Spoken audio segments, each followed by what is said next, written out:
the sound of Voices of Extreme. Call my name. A new work for them. We didn't want to introduce it to you simply because we have a very, very good excuse. The bass player himself, Stephen G. Knight, joins us from the band Voices of Extreme and off this new work. Congratulations, Steve. That is an absolute masterpiece. Oh, thanks, man. I appreciate that. We really dug playing that one, man. Me and Bobby dug the rhythm on that, and everything about it. We just dig that song. It goes over well live. That's the one we opened up with on the acoustic tour. You hear how it is electric. It's a great song. Doug wrote that one, and then I absolutely love this new work of yours, and got to thank you very much for joining me today, especially a day after your birthday. I've got to wish you a very happy birthday, my friend, and it is good to see that you're still rocking it out with good new music. Now, was it hard to get the transition back from being unplugged, back into plugging it up and making a noise again? Oh, not at all, because, actually, the unplugged thing was kind of slightly out of the box as opposed to, plugging in and playing as natural. I've done plenty of both, but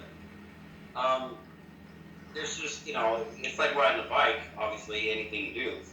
I started playing electrically when I was 8, 9 years old, so, and I've only done a little bit of acoustic stuff from 2011. I toured acoustically, and then again with Voices of Extreme now, but for the most part, I've always been plugged in electric, so no, that wasn't a hard transition. That was easy. Very cool. And how was it performing or opening up for Jeff Tate? Of course, he was the lead singer from Queensryche. How'd you go with that? That was really surprisingly well. The first gig we did in Austin City Limits, from the very moment we started until the end of that night, the crowd was totally into us, and it was every show. We won over every crowd, and none of them knew us from Adam, you know what I mean? So it was very successful as far as that goes. It was great. And of course, you did places like San Antonio, and what a picturesque nightlife those folks had there in Texas. And believe me, it would have been fun doing that. And then coming back after the tour and relaxing slightly, I heard that you had a little bit of Debbie Gibson come in and do a recording in your studios with Donnie and everybody down there in New York. Of course, right now, you're in Texas, aren't you? Yeah, I'm back home for now until we have something else. It won't be long. I'll be back there probably in a month, if at the latest, I guess. As soon as we have some tour dates or whatever to rehearse for. Right now I know we have a show at Jones Beach, July 8th, which is, a big deal in New York. So, and they're working on 2 or 3 different tours. They're trying to figure out what they're going to do right now. So, I'll find out supposedly anytime. As soon as I know, I'll let you know. Yeah, I understand, believe me, and we would love to be able to announce to everybody that's listening where you're going to be touring on your forthcoming summer over there. We're just coming into winter over here, so we're looking forward to a more amicable, cooler temperature than what it has been over the summertime, and I'm sure you guys are looking forward to heating up a lot. I've seen some of the snowy pictures from around New York when you were over there, and believe me, it must have been damn cold. It looked very, very cool. Yeah. I was ready to get back to Texas. Yeah, it's nice now here in Texas. It's really nice. Yeah, exactly. It doesn't get that cold up there. It does, but not for very long. Right. Okay. So yeah, exactly. You have the longer summer periods and the shorter winter periods over there. I understand that. Summer, everything's bigger in Texas, isn't it? Oh yeah, it gets crazy hot. But right now it's perfect. Right now it's like I was laying outside earlier by the pool. It's perfect right now. Very cool. Believe me, when I come to Texas, I'm going to have to drop by because I'd love to be able to partake in your pool. Oh, sure. So when you invite me over, I'm going to come swimming. I'll bring my trunks. Right. or togs. I'm not sure what you would call them over there. We call them trunks. No, they call them swimming trunks or shorts, whatever. Yeah, very cool. There's no weird. You see that? I've just invited myself to your house and got away with it. That's fine. Yeah, cool. Anyway, now I want to talk to you about the forthcoming work that you've got coming up. Have you got a name for the album at the moment? Mach, I don't know if they want me to say it, Mach 3. Mach MACH3, Mach 3. Mach 3, okay. I'm really looking forward to this work. I really am, because I know that you've been chomping at the bit to get back into the studio and complete some new stuff. Also, I got to congratulate you for making the Crank It Up magazine. You guys are going to be the cover boys, I've heard. Oh, I wasn't aware we were going to be on the cover, but I'm happy to hear that. Yeah, and apparently you're also going to be the centerfold this time. You know, it's hard to talk to a friend of mine about being a centerfold. Where are they going to put the staple? The staple? Yeah. What did you say? Where are they going to put the staple? Where are they going to put the staple? Right over my head. Oh, okay. Most magazines that you, most magazines that you. Oh, I got it. Yeah, hey. Technology, it took a while, did it? Like it's fucking so old school. I mean, nothing's on paper now, it's all online. I haven't held a magazine in my hand in 20 years. Exactly. Being an online magazine, I just thought I'd throw that one at you.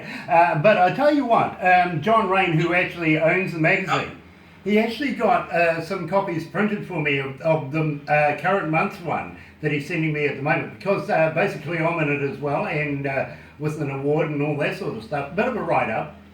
So I can honestly say I'm a bit of a centerfold myself right now. I'm feeling quite good about that, and no staple. I can't wait to see that magazine. And I didn't hear the last thing you said, but yeah, I'm anxious to see it. Well, I tell you what, go to, write this down, go to www.crankitupmagazine, one word, .com, and Right. That's the current month's that's running at the moment. And have a bit of a laugh on me, believe me, it's a bit funny in there. It is absolutely great. Also, when you do, go across the top there and go into Web TV, go down a couple and you'll find Indie Garage. That's where you guys are going to be appearing with some of the interviews, including what we're doing right now, to be very honest with you. We're going to be getting that in there as well. And also there's a really good write-up about you guys. Evil Dave has done really well. He's cranked us all the way up to 10 on the applaudometer. He really is a big fan of yours. And of course you spoke to Brandy yesterday, I think it was, or the day before, with an interview for the centre page. You guys are just rocking it right now. Oh, thanks, man. Yeah, Brandy was really sweet. She called me and we talked on the phone. She asked me some questions and I answered them. She said it would be out in this week or next week, whatever it is. She was really nice. Yeah, she really is a lovely lady, and she's one of the hierarchy of the magazine itself, being John's daughter. And believe me, she does her job really well. And at the same time, they're currently looking at putting together a TV studios kind of thing where we're going to get you guys to go in there and play to a live crowd. It's more like a nightclub come recording studios. If you remember back in the day of the Solid Gold kind of studios. He's looking at doing... Well, that'd be great. Yeah, looking at doing something like that. And believe me, getting it into the magazine as well. This magazine is just going ballistic right now, and Galaxy's a big part of it. So it'll be good to have the partnership with Crank It Up magazine ourselves and you guys, and live on stage being recorded. Oh, that'd be great. I would love to play there. It sounds like it'd be awesome. And if it's anything like Solid Gold, a couple of hot dancers, I'd be into that too. I tell you what, I'll leave that for John to pick up in the video of this. You never know what he might come up with. He's quite a character. Yeah. He really is. Great guy to get on with, he really is. And apparently your manager Mark Wise and John get on really well. So I know there's good things coming your way. Oh, well, Mark's a great guy. You can get along with him. I laugh set up with him every time I'm around him. So he's just a cool guy. So I'm sure he gets along with him just fine. Absolutely, Yeah. absolutely, and believe me, I know exactly what you're saying about Mark. He is an absolutely brilliant man in his own right, and he knows what quality is. That's what I like about Mark. Is he is a great guy, but he knows what a good band is, and he knows how to get behind it. And I support that 110% because you guys primarily are the great band. Have you met Crogan Strange yet, Steve? No, I haven't. I haven't had a chance to meet them. I mean, when they played at Revolution after we had played, I'd already flown back here, so I didn't get to go. That's a shame because, believe me, another group of brilliant artists, and I've got to be honest with you, I think maybe a smidgen, a younger version of you guys back in the day, if you know what I mean, just absolutely energetic. I see a lot of you guys in them. I've got to be honest, even though you guys have never met or even have associated with any of the music, you guys have a lot of similarities. They're just that smidgen younger, if you know what I'm saying. I think they're going to go exactly where you guys are going, straight to the top. I hope so. I wish them luck. It's a hard business. It really is, and being in New York, we interviewed a group out of New York yesterday by the name of Dirty Black Seven, and believe me, they are a struggling band that needs to make a mark, and we're going to be helping them in the magazine as well, break it into the industry and try and get them as much work and popularity as well. So believe me, I know what it's like being in the industry, but it's really hard to get there. Yeah, especially now. My gosh. But having said that, in the news today here in New Zealand, it states that the music industry growth is the fastest in 20 years. So maybe something is turning around in the minds of the music industry, and we're finding more and more talented people like yourselves, and now bringing that to the fore. Maybe the internet has something to do with that. It's weird because I wake up every day wondering how it's going to go. I think about it every day. I think every musician does. There's no. When I was a kid, you'd go to the mall and there was a record store with people lined up to buy a record.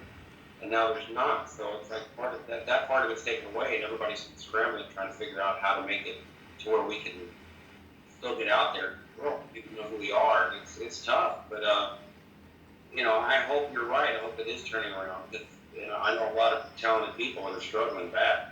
Yeah, I hope it does turn around. And believe me, I understand exactly what you're saying there, my friend. I really do. But the advent of the internet now opens up so many more new doors and new ways for people to be able to get in touch with their favourite bands. And it's always nice to have an amicable band that'll reply to their fans and be open and honest enough to be able to make touch base with them.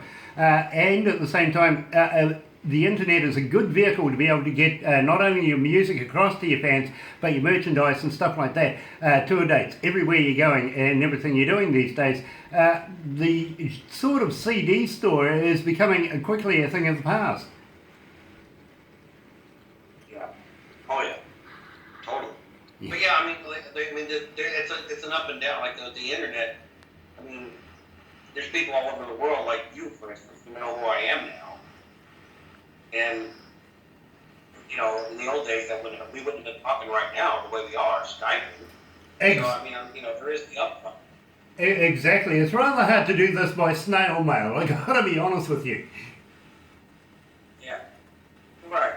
So, it's there's the upside that way. But it is downside that nobody buys albums anymore. So, who knows? Who knows? Exactly. Television would work. I think John's got a good idea with the television thing. That's fantastic. And anything, music in a movie soundtrack. If he had a song in a movie, obviously that's a better way. Exactly. Because now the biggest stars in the world, reality TV stars, the biggest stars in the world. Well, I'll give you a little insight of what we're looking at here at Galaxy 107 FM. Is in the very near future, we're looking at literally moving into more video radio, if you can understand what we're saying, of course being with Skype and everything like that, what we're doing right now, but we're going to be more like television ourselves rather than radio, but keeping a radio theme to it, if you know what I'm saying. So basically FM is becoming very, very strongly a dinosaur, pretty much like AM was back in the day. They're going to be doing away with it here in New Zealand and over in Australia over the next X amount of years.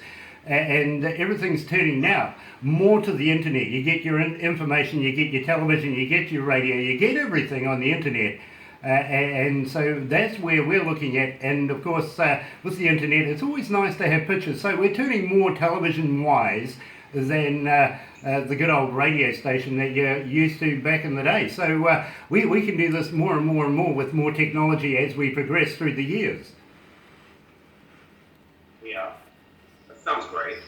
Well, it'll be great to be able to have you, not only in the Crank It Up studios per se in Pennsylvania, but maybe one day when you tour here in New Zealand, and believe me, we have a great plan for you to be able to tour here in New Zealand. You'll be able to do the same sort of thing in a similar studios here in New Zealand and through Galaxy FM as well. Well, you know, me and Donnie already said we'll be there in a second when we can. If you got some, we'd love to come play there. I would love to come do some shows there.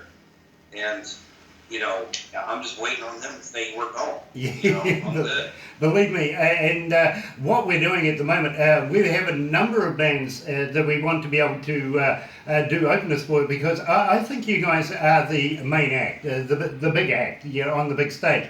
But we do have a number of bands that are going to be opening for you, including Craving Strange and Darkstone. If you've ever heard of a band called Darkstone, check them out. Believe me, absolutely brilliant band. And Fallen Ears as well. We got those guys all interested to come over, do a big tour of New Zealand where we get everybody like yourselves there in front of New Zealand audiences, because believe me, we get so many requests to find out when you guys are coming. Well, I'd be there, like I said. That sounds fantastic. I've always wanted to come there and play. And, you know, you won't have to twist my arm. So if that's happening, I'll be there. Yeah, you know, the problem though, Steve, is that you and I are going to get together. We're going to get stuck in a pub, and then the next day we'll have to be bailed out. I know. Well, you know, shit happens. It does. We can write a song about it. Right. The DJ got me into trouble. I got busted because of the DJ. All sorts of stuff. Yeah, absolutely. No, definitely a song in there. I love it. Anyway, my friend, I'm going to have to leave it there. Stay where you are. I'm going to talk to you privately, but in the meantime, we get back to the radio. You're right here at Galaxy 107 FM. It's the hit, man, DJ Grant on Galaxy 107 FM. More music, more Galaxy.